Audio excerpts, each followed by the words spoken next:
எந்த ஒரு ஆண்களுக்குமே வீட்டில் மனைவியிடம் சண்டை போட்டு போனால் அவங்க எந்த ஒரு வேலை செஞ்சாலும் அது தவறாக தான் போய் முடியும்.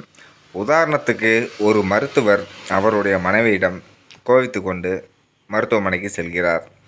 அங்கே பார்த்தீங்கன்னா அவர் நேரத்துக்கு 2 நோயாளிகள் வந்திருக்காங்க. அதாவது ஒருத்தருக்கு கையில் ஆப்ரேஷன், மற்றொருவருக்கு காலில் ஆப்ரேஷன் செய்யுமாறு மருத்துவரிடம் ஏற்கனவே ஆலோசனை வாங்கிட்டு இந்த தேதியில் நீங்கள் வாங்கன்னு சொல்லி 2 பேரையுமே அனுப்பிச்சிக்கிறாங்க.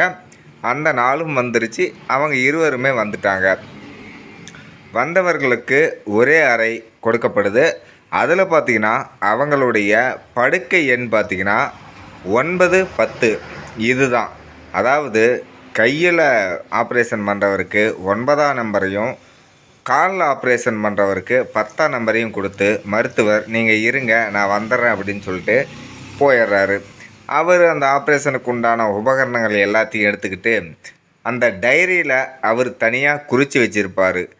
கையில் ஆப்ரேஷன் பண்ணுறவருக்கு 9ஆம் நம்பர், காலில் ஆப்ரேஷன் பண்ணுறவருக்கு 10ஆம் நம்பர்னு.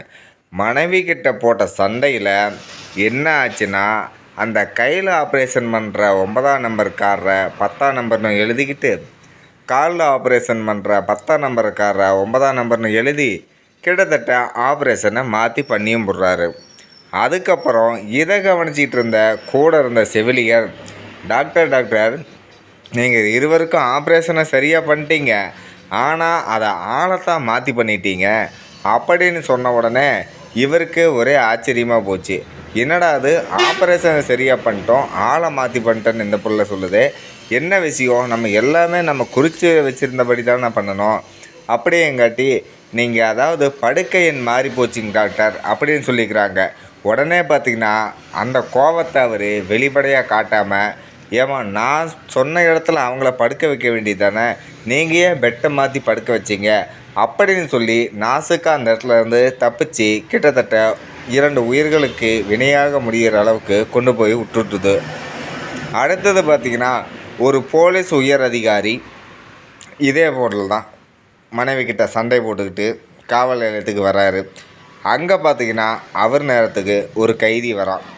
அதாவது கைதி சின்ன தவறு தான் செஞ்சுருந்தான், அதை விசாரிக்கிறதுக்கொசரம் கூட்டிகிட்டு வராங்க.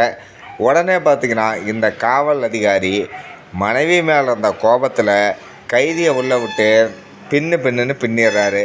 அதுக்கப்புறம் பார்த்தா, ஐயா கைதி நான் இல்லை, கைதி தான் வெளியே நிற்கிறான், நான் உங்களுக்கு டீ கொடுக்க வந்த பையன் ஐயா, ஏங்க ஐயா என் முகத்தை கூட ஞாபகம் இல்லாமல் என்னையை போட்டு இந்த அடி அடிக்கிறீங்க அப்படின்னு சொல்லி மிகுந்த சங்கடத்துக்கு ஆளாயிட்டார். அதாவது எந்த ஒரு வேலைப்பாடு செய்யும்போதோ உங்களுடைய மனசும் சரி அறிவும் சரி தெளிவாக இருந்தால் மட்டுமே செய்ய வேண்டும். அப்போதான் முழு கவனமும் அந்த வேலையின் மீது ஈடுபாடாக இருக்கும். நீங்கள் கவனத்தையோ மற்றபடி உங்கள் மனதையோ வேறெங்கேயோ அலபாய விட்டுவிட்டோ வேறு ஏதோ ஒரு வன்மத்தோடோ உள்ளே வைத்து கொண்டு அந்த ஒரு வேலையை செய்தீர்கள் என்றால் அது தவறுதலாக முடியும். சில சமயம் உங்களுக்கு அதனால் மிகப்பெரிய சங்கடங்களும் உண்டாகும். இதே மாதிரி பேருந்து ஓட்டுநர் மனைவி கிட்ட சண்டை போட்டுட்டு பேருந்தை இயக்கத்துக்கு வர்றாரு. பேருந்து இயக்கிட்டு நல்லபடியாக தான் போயிட்டுருக்கிறாரு. திடீர்னு என்ன நினச்சாருன்னு தெரில.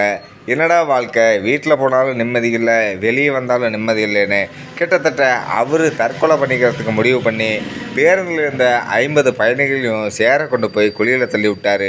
அதாவது நீங்கள் உங்கள் ஒருவருடைய உயிரை மட்டும் பார்ப்பது நீங்கள் தனிப்பட்ட விஷயத்தில் இருக்கும்போது நீங்கள் செய்யும் தொழிலின் மீது எப்பொழுதும் கவனம் அதிகமாக தேவை.